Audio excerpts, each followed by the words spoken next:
Treneri baigęs Europos čempionatas Grand Prix. Kokie vertinimai Lietuvos nacionalinės rinktinės?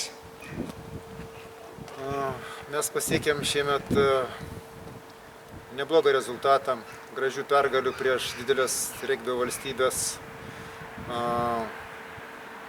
Garbingai žaidėm su pasaulio grandais, laimėjom prieš Velsą, prieš Portugaliją, Gruziją, Rumuniją, Italiją, tai tokios valstybės, kur diktuoja madas Europos regbyje.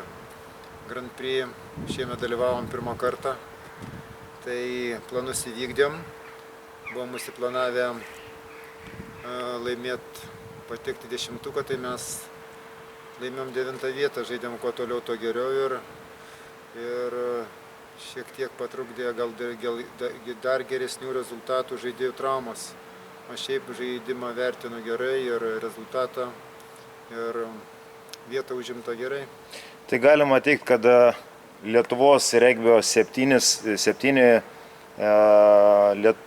Europos elite nenusileidžia daugumai komandų turbūt.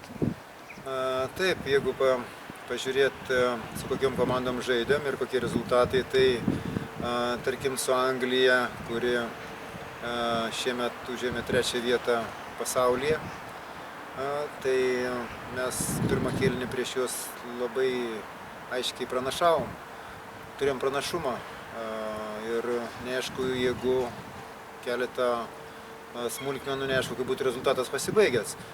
Portugalija užėmė 12 vietą šiais metais, jeigu gerai pamenu, mes prieš juos laimėjom. Ir buvo gražių pergalių. Taip kad Lietuvos regbio 7 žaidimas kyla aukštyn ir tai yra džiugu.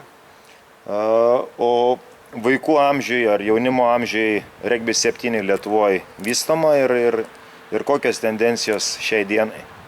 Taip, dabar Lietuvos regbio federacija sudarius yra sutartis su Lietuvos regbio lyga ir Lietuvos regbio lyga vykdo visų amžiaus grupių regbio 7 čempionatus, tai vyksta 3 turais ir netgi šiemet pradėjom vykdyti mažiems vaikams 4-3 klasių, jeigu neklystu. Taip kad įsijungia kuo toliau to jaunesnis amžius ir regbio 7 žaidimas gana jiems yra įdomus, nes mažiau kontakto, daugiau reikia bėgioti, daugiau su galva galvoti ir žaidėjai gali parodyti save, ką sugeba. Nereikia vaikam virstis daug ant žemės ir kada būna skaudu, tai jiems yra nelabai smagu žaisti. Regbio 7 žaidimas yra platesnis žaidimas ir daugiau vietos bėgiojimų, taip pat kuris vikresnis, tiem ir smagiau. O paskui, kada suaugau į daug didesnį amžių, vyresnį amžių, tai jau prasideda visi kiti niuansai, fizinis pasirengimas ir taktika ir technika ir taip toliau.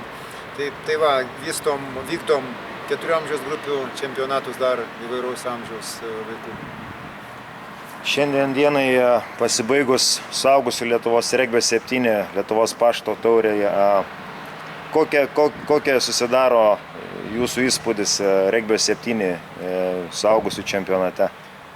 Lietuvoje nėra daug žaidėjų, nėra daug komandų, kurios žaidžia regbį 7, gerų komandų ir tarpas tarp pirmaujančių komandų yra gana didelis, tarp pirmaujančių klubų. Tai yra negerai, kad pozicijas užleidžia Vilnius, Panevėžys rajonai, aš turiu menį suaugusiuose, nors vaikuose jie labai aktyviai dirba. Tikėsimės, kad ateityje išaugs tie vaikai ir suaugusius. Šiuo metu labai didelis atotrūkis yra tarp Šiaulių ir kitų miestų. Paklausiu kaip Šiaulių Vairo Kalvis komandos stratego.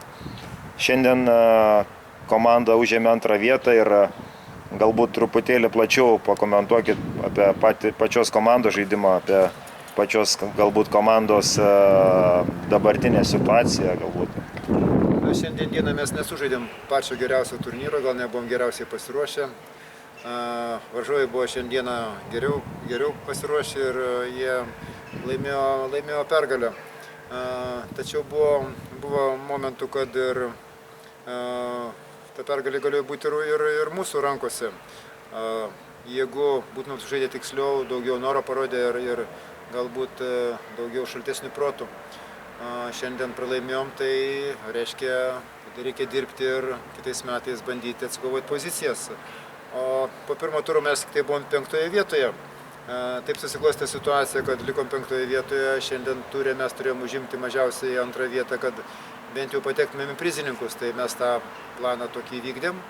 Žaidėjai žaidė kaip kas galėjo, nebuvo, kaip pasakau, geriausios formos, kaip sakau, ir žaidimas norėtųsi, kad būtų geresnis. Žiūrint į perspektyvą, į kitus metus, ar kažkas keisis su čempionate, galbūt nuostatai, galbūt, nes kad galvojam, dauguma žmonių galbūt nuomonė, kad stipriausios komandos ir kada viena iš stipriausių komandų lieka už borto, tai galbūt nėra tai sąžininga komandos atžvilgiu. Nuostatai tokie buvo padaryti, prisitaikant prie šių metų Lietuvos rinktinės žaidimo Europos čempionate. Pernai buvo kitokie nuostatai, kitaip žaidėm iš karto Baltijos čempionatą, tai buvo pasiskirstę silpnesnės ir stipresnės komandos atskirai.